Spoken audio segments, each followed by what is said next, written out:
Very good morning to all of you. So today we are just going to discuss about respiration in humans. ठीक है, उसके पहले हम लोगों ने जो प्रीवियस क्लासेस में कवर किया था उसका क्विक रिवीजन कर लेते हैं.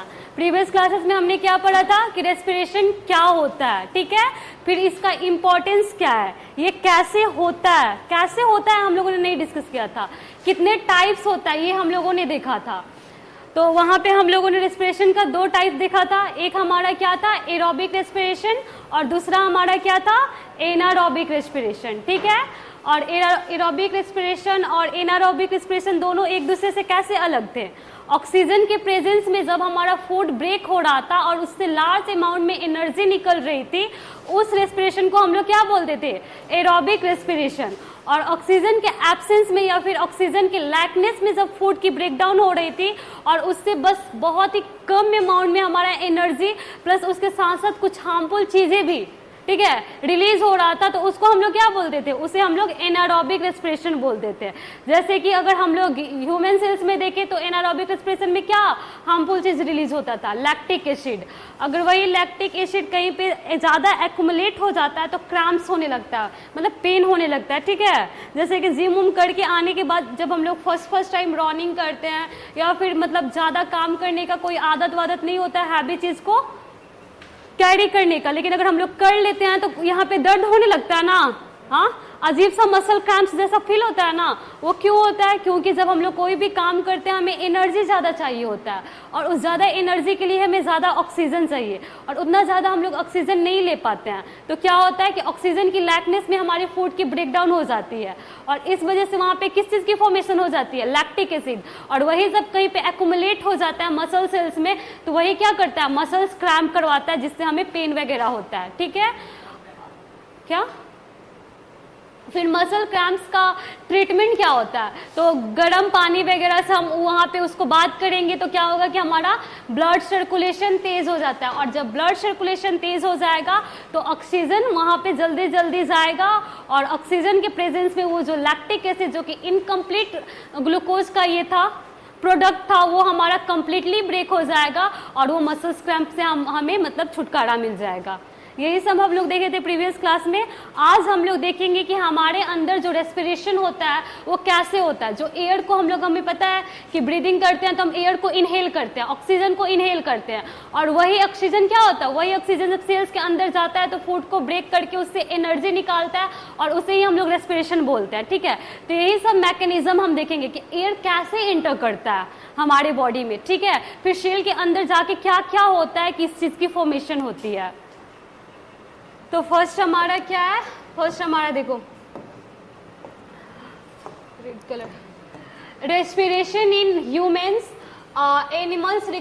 हमारा टॉपिक क्या है, रेस्पिरेशन इन ह्यूमंस. ठीक है, animals require for supply of energy to survive. Animals get their energy from the food that they ईट.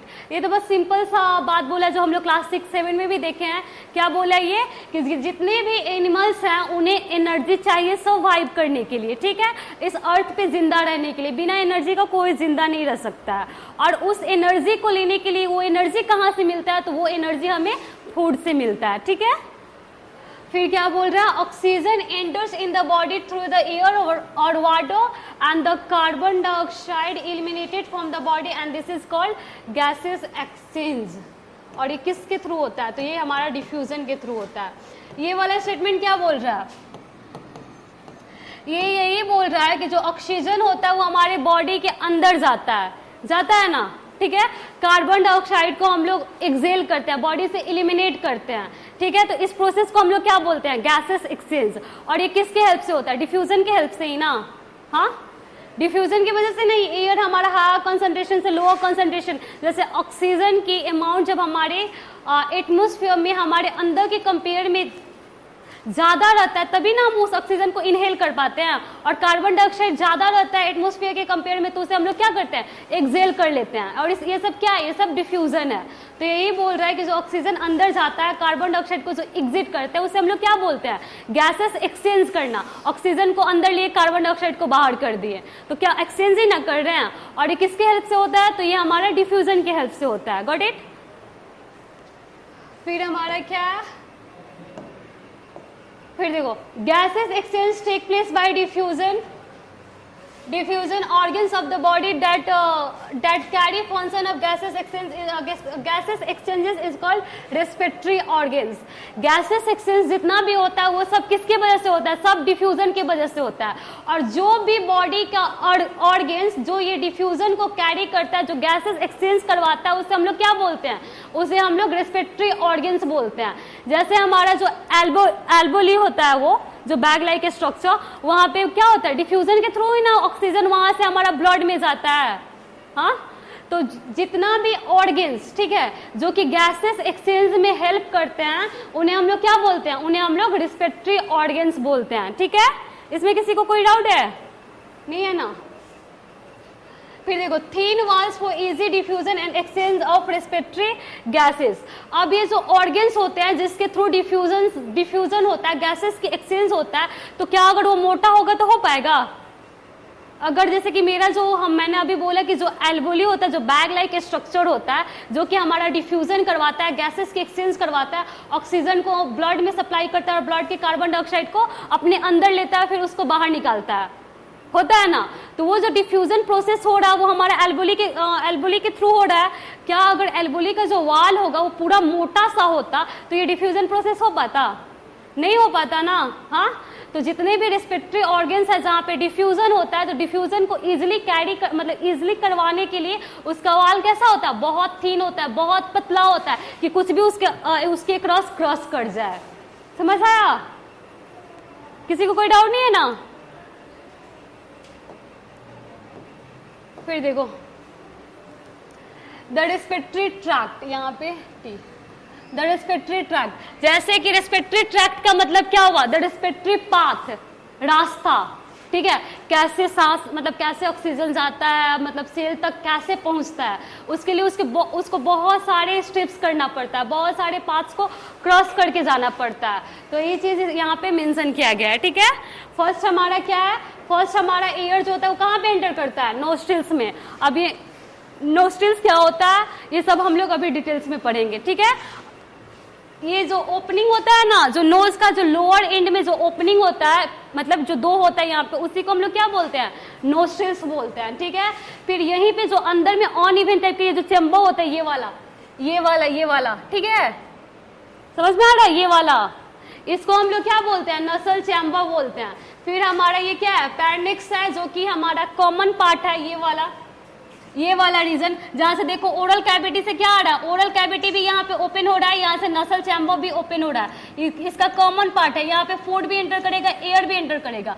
अब ये क्या करेगा, अब ये जाके दो में जाएगा, एक विंड पाइप होगा, एक हमारा क्या होगा, फूड पाइप होगा।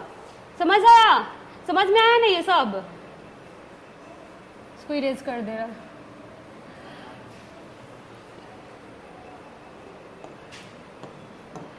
तो उसके बाद पैरनिक्स के बाद हमारा जहां से ट्रेकिया, जहां से विंड पाइप स्टार्ट होता है, तो वॉइस में तो दिखता है यहाँ पे ये जो वॉइस बॉक्स, जिसे हम लोग क्या बोलते हैं, लैनिक्स बोलते हैं। ठीक है, यहीं पे ये जो पैरनिक्स होता है वो खत्म होता है, और यहीं पे ये जो विंड पाइप की स्टार्टिंग होती है उसी के बीच में ये होता है। ठीक है, इसके बिना कोई बोल नहीं सकता। ये क्या है हमारा, ये हमारा वॉइस बॉक्स है। वॉइस के केस में एकदम इजिली दिखता है ना, ट्राई करके देख लो।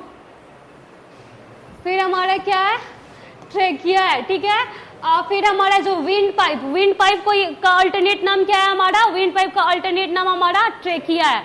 ठीक है, ये ट्रेकिया हमारा जैसे ही फिफ्थ थ्रोसिस कैविटी में जाता है, जैसे कि 12 पेयर्स ऑफ ये होता है ना हमारा जो चेस्ट कैविटी होता है, उसमें 12 पेयर्स ऑफ ये होता है ना रिब्स वगैरह। तो फिफ्थ पे जैसे वो जाता है, ठीक है, वहां से ये विंड पाइप दो में ऐसे, जैसे कि एक ये आ रहा है, ऐसे ब्रेक हो जाता है।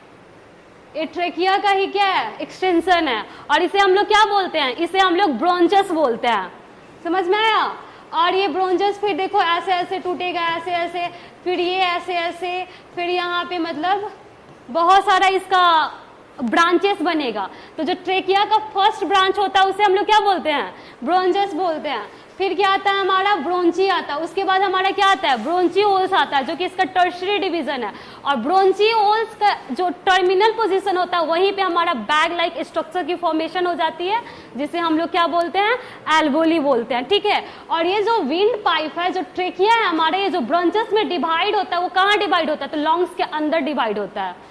समझ आया, क्योंकि लंग्स हमारा कहाँ पे सिचुएटेड है, लंग्स हमारा चेस्ट कैविटी यानी थ्रोसिस कैविटी में सिचुएटेड है। और जो हमारा विंड पाइप है वो थ्रोसिस कैविटी के 5th वाले रिब से क्या होता है ऐसे डिवाइड हो जाता है और लंग्स में एंटर करता है। और मतलब एक एक को हम लोग ब्रांचेस बोल देते हैं, फिर वो अपना टर्मिनल अपना ब्रांचेस बनाता है, सेकेंडरी टर्शरी, और फिर जाके क्या करता है फाइनली जाके बैग लाइक स्ट्रक्चर्स की फॉर्मेशन करवाता है जहाँ से डिफ्यूजन होती है गैसेस की।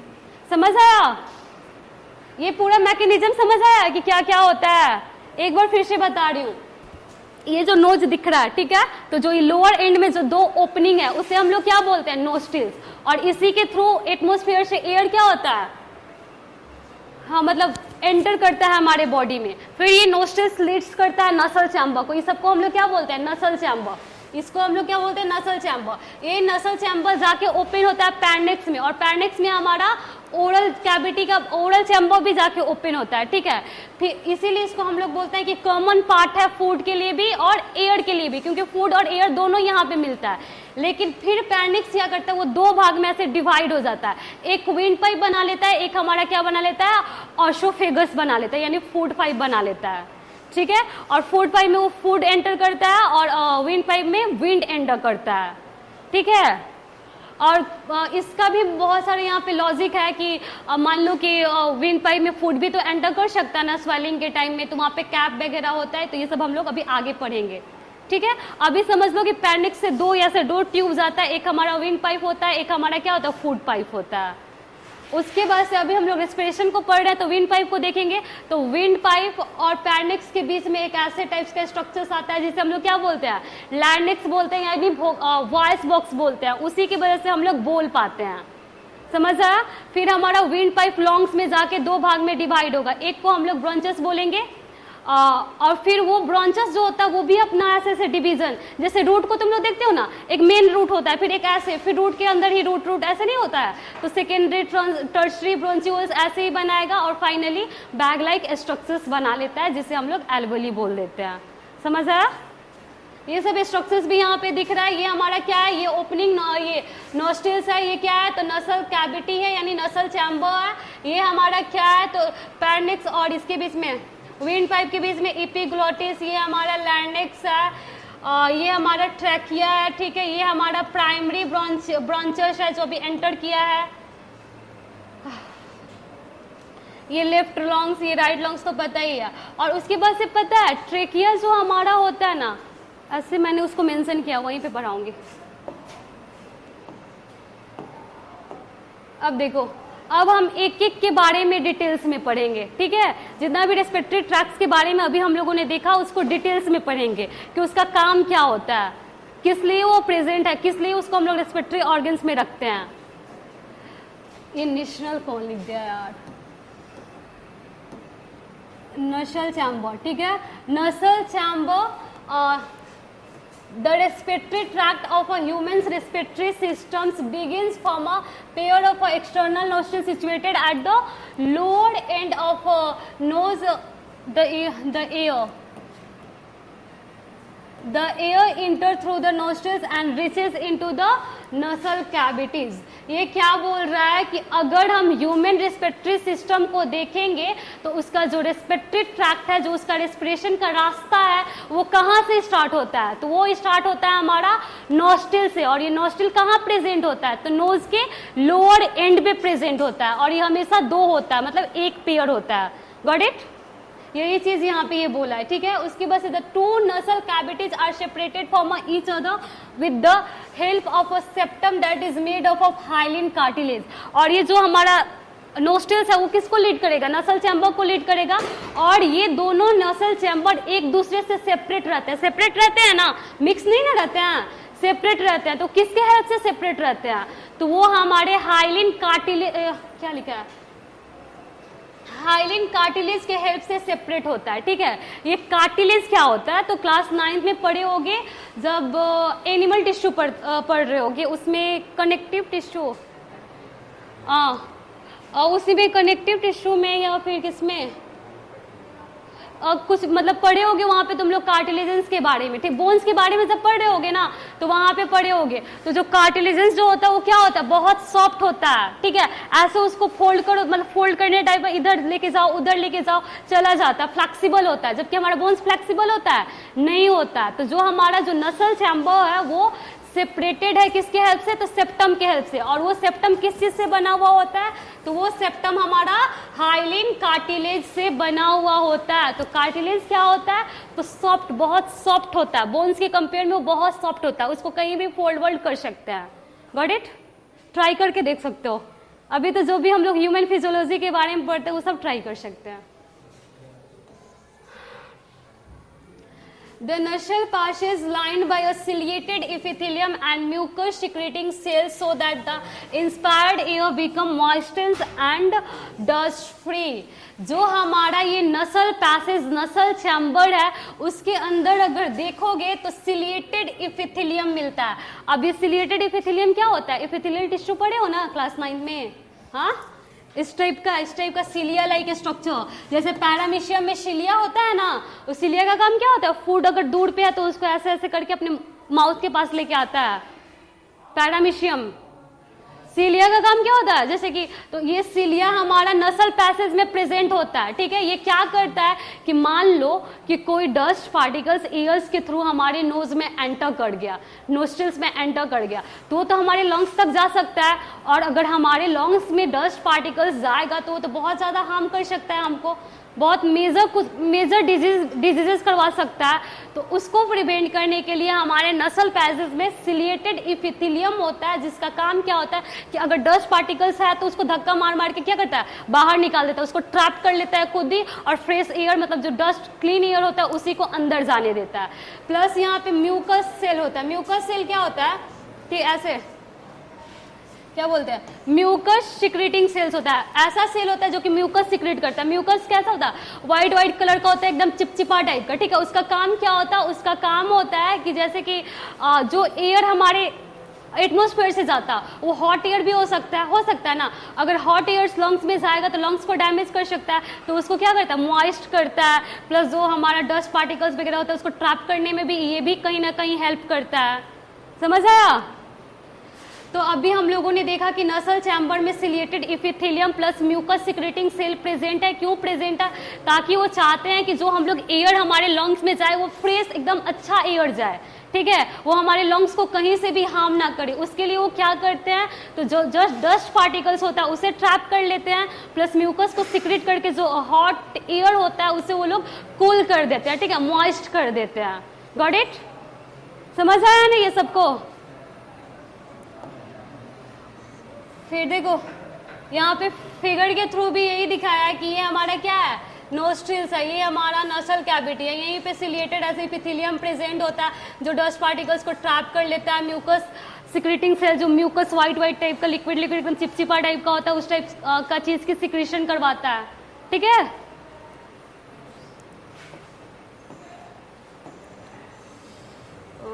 फिर हमारा क्या है, द नसल चैम्बर ओपन इनटू अ पैरनेक्स। अब जो ये हमारा नसल चैम्बर है वो जाके पीछे किस साइड में ओपन होता है, पैरनेक्स में ओपन होता है। जैसे ये फिगर में देख लो, यहाँ पे नहीं है, ये जो हमारा नसल चैम्बर है वो ऐसे जाके ओपन होगा यहाँ ओरल कैविटी, ये यहाँ वाला रीजन में, जिसे हम लोग क्या बोलते हैं, ये वाला रीजन जिसे हम लोग पैरनेक्स बोलते हैं। समझ में आया। तो ये चीज यहाँ पे भी बोल रहा है कि जो नसल चैम्बर है वो हमारा ओपन कहाँ पे होता है, तो वो हमारा ओपन होता है पैरनेक्स में। Got it.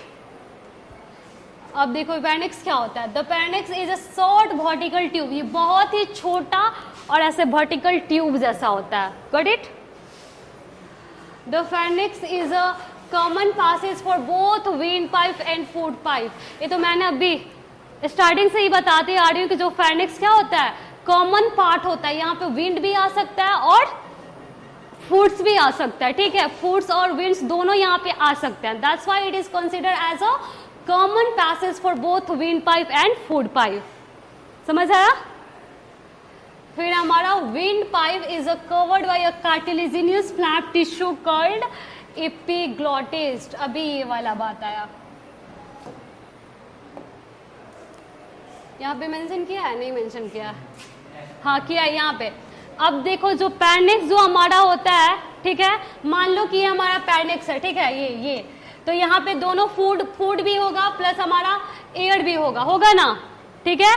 तो अब ये होता है, तो ये अब जाके दो ट्यूब में ओपन होता है। एक हमारा क्या होता है, विंड पाइप होता है जो कि आगे की तरफ प्रेजेंट होता है, और दूसरा हमारा क्या होता है, दूसरा हमारा ऑसोफेगस होता है, यानी फूड पाइप। ये क्या है हमारा विंड पाइप, और ये हमारा क्या है, फूड पाइप, ठीक है। अब ये जहां पे ओपन होता है वहां पे एक कैप जैसा स्ट्रक्चर, जैसे बोतल का कैप होता है ना, वैसे ही इसके ओपनिंग में एक स्ट्रक्चर होता है, ठीक है। देखो ट्रेकिया के ओपनिंग को हम लोग क्या बोलते हैं, ट्रेकिया को ओपनिंग को हम लोग ग्लॉटिस बोलते हैं, और फूड पाइप के ओपनिंग को हम लोग क्या बोलते हैं, तो फूड पाइप के ओपनिंग को हम लोग ऐसे ग्यूलेट करके बोलते हैं, और ट्रेकिया का क्या बोलते हैं, तो हम लोग ग्लॉटिस बोलते हैं। तो ये जो हमारा ग्लॉटिस है, जो ओपनिंग है यहाँ पे, यही ना ओपनिंग है, ठीक है। तो यहाँ पे कैप लाइक का स्ट्रक्चर प्रेजेंट होता है, जिसे हम लोग क्या बोलते हैं, एपिग्लॉटिस, ठीक है। तो मान रहे हैं कि जब अगर एयर और वाटर दोनों इसमें रहेगा तो ये तो दोनों इसमें आ सकता है। कब इसको पता चलेगा कि इस मतलब सिर्फ खाना ही जाना हो, तो दोनों भी आ सकता है ना। हाँ, जैसे कि जब मैं खाना खा रही हूँ, ठीक है, मैं खाना खा रही हूँ, फूड को स्वेल कर रही हूँ, तो मेरा क्या होगा, ऑसोफेगस के साथ साथ तो विंड पाइप में भी विंड पाइप में भी जा सकता है ना।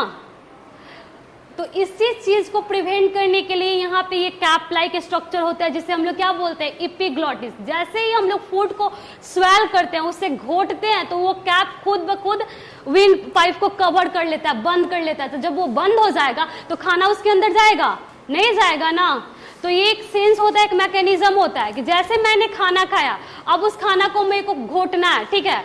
तो जैसे हम उसको स्वेल करने की कोशिश करेंगे, तो जो हमारा विंड पाइप होगा वो अपने आप मतलब अपना ये कैप क्लोज कर लेगा। जैसे वो कैप क्लोज कर लेगा तो क्या फिर उसके अंदर फूड एंटर कर पाएगा, नहीं एंटर कर पाएगा। तो इस वजह मतलब इसके हेल्प से हमारा फूड पाइप मतलब हमारा जो फूड होता है वो फूड पाइप में ही एंटर करता है, और जो एयर होता है वो हमारा एयर विंड पाइप में ही एंटर करता है। समझ आया? किसी को कोई डाउट है इससे? नहीं है ना। देखना कभी कभी क्या होता है कि खाते मतलब जब हम लोग खाना वाना खाते हैं, ठीक है, तो ऐसे नाक से खाना कुछ मतलब सड़क, जिसको मतलब सड़क जाता है, नाक की तरफ से मुंह की तरफ से आने लगता है, क्योंकि जब खाते समय हम बोलते हैं तो हमारा जो सेंस ऑर्गन्स होता है वो सेंस नहीं कर पाता है कि अभी हमें फूड को स्वेल करना है। और जो जब तक सेंस नहीं करेगा कि हमें फूड को स्वेल करना है, तब तक वो जो कवरिंग होता है विंड पाइप का वो क्लोज कैसे होगा, तो वो ओपन ही रह जाता है। और ओपन रहने की वजह से हमारा क्या होता है, खाना जो होता है वो फूड पाइप में भी एंटर कर जाता है। वही हमारे ये नाक और ये इसके ओरल कैविटी के थ्रू बाहर आता है हल्का फुल्का। देखिए हो नहीं, सब नोटिस किए हो ना, सबके साथ हुआ होगा।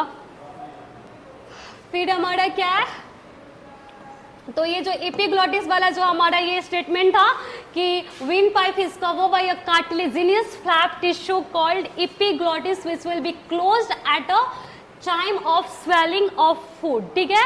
जो हमारा विंड पाइप है वो कार्टिलेजिनियस फ्लैप टिश्यू से कवर्ड होता है, जिसे हम लोग एपिग्लॉटिस बोलते हैं। जैसे हम लोग फूड को स्वेल करते हैं वो खुद क्लोज हो जाता है, इस वजह से फूड हमारा विंड पाइप में एंटर नहीं कर पाता है।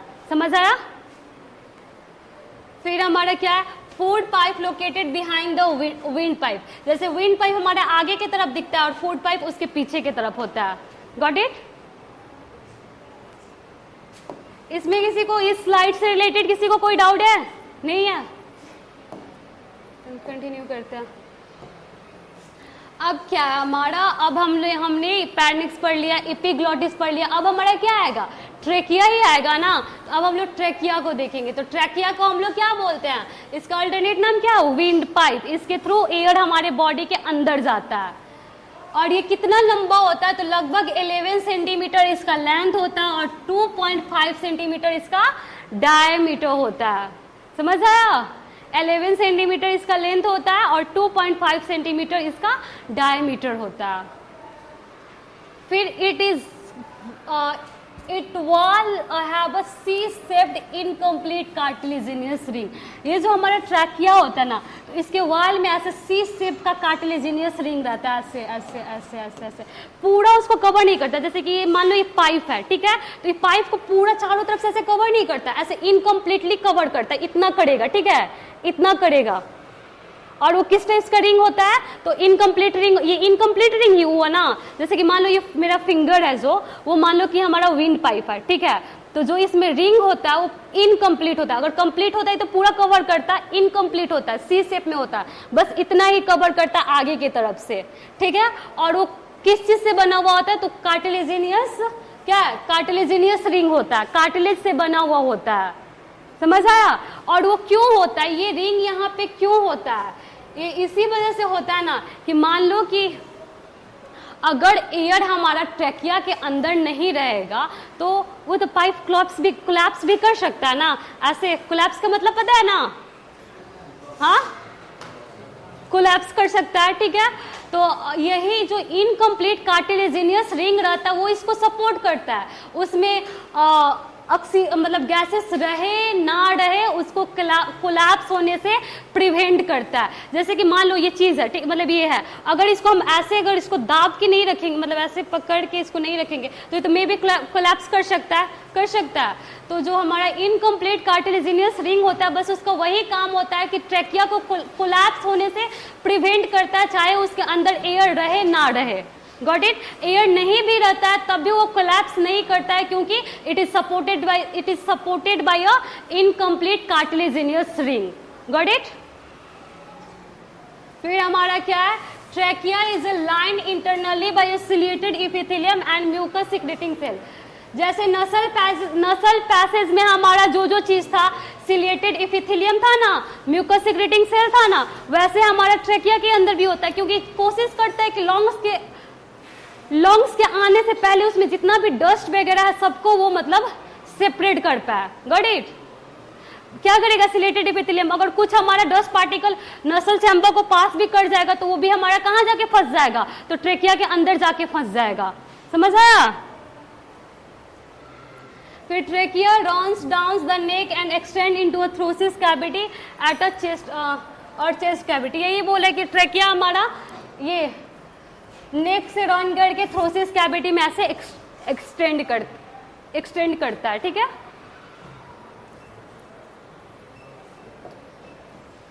ऐसे देख लो फिगर में ये दिख रहा है ना, यहाँ पे ये हमारा नोस्ट्रिल्स है, ठीक है, यहाँ से नसल चैम्बर, यहाँ पे एपिग्लॉटिस दिखाया है जो कि ट्रेकिया की ओपनिंग है। ये ट्रेकिया देखो, यहाँ पे ये जो इनकम्प्लीट कार्टिलेजिनियस रिंग दिख रहा है ना, ये इसको सपोर्ट करता है कि एयर नहीं भी रहे तो ये जैसे ये बैलून होता है तो बैलून में एयर नहीं रहता तो कोलैप्स हो जाता है ना, तो ये अगर उसको हम लोग किसी चीज से ऐसे बांध के रखेंगे तो नहीं कोलैप्स होगा, तो ये चीज ये भी करता है, यहाँ पे इसको सपोर्ट करता है। एयर नहीं भी रहता है तो कोलैप्स होने से इसको प्रिवेंट करता है। Got it. सो आज के लिए इतना ही। अब जो मैंने पढ़ाया है आज के क्लास में, इससे रिलेटेड आप लोगों को कोई भी डाउट है then you can ask to me without any hesitation.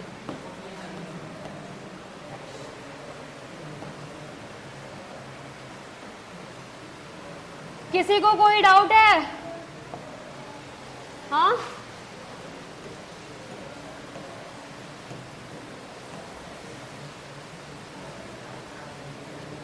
Doubt है? कोई भी डाउट नहीं है? फिर मैं पूछूं? हाँ, क्या समय हिचकी होता है? फोर्सफुली एयर, जैसे कि फोर्सफुली एयर को खींचा जाता है ना तब हिचकी आता है। जिसको सांस लेने में दिक्कत होती है ना उसको ज्यादा हिचकी आता है। फोर्सफुली जब हम लोग एयर को खींचते हैं तो वो क्या करता है, जो हमारा साउंड बॉक्स है उसको वाइब्रेट करने लगता है और उसी की वजह से वो साउंड प्रोड्यूस होता है। वैसे देखना, जिसको सांस लेने की दिक्कत होती है ना उसे बहुत ज्यादा मतलब हिचकी आता है। फोर्सफुली जब हम लोग उसको खींचने की कोशिश करते हैं तो वो हमारे वॉइस बॉक्स को जो लार्ynx होता है उसको वाइब्रेट करने लगता है और इस वजह से होता है।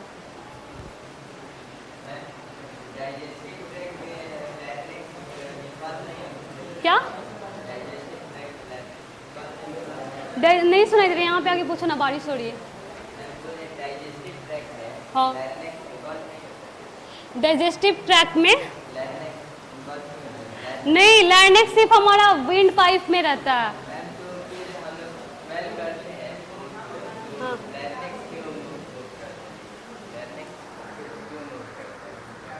लैरिंक्स मूव करता है,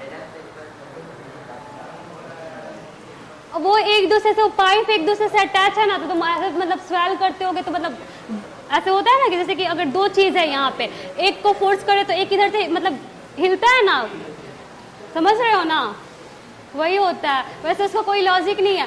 जो लैरिंक्स है वो हमारा विंड पाइप का ही पार्ट है, ठीक है, वो हमारा इसका नहीं है, डाइजेस्टिव सिस्टम से उसे कोई लेना देना नहीं। जो हम लोग बोल पाते हैं वो किसके वजह से बोल पाते हैं, वो सब हम लोग विंड्स के वजह से बोल पाते हैं। वो विंड्स आता है, वाइब्रेट करता है, तो वाइब्रेशन प्रोड्यूस होता है, वो वाइब्रेशन के हेल्प से, और जो हमारा लिप्स है, टोंग्स है, जो ओरल कैविटी है, उसके हेल्प से उस वाइब्रेशन को हम लोग मतलब स्पीच में कन्वर्ट कर पाते हैं। किसी को कोई डाउट नहीं है? ओके, आज के लिए इतना ही। Thank you, have a nice day.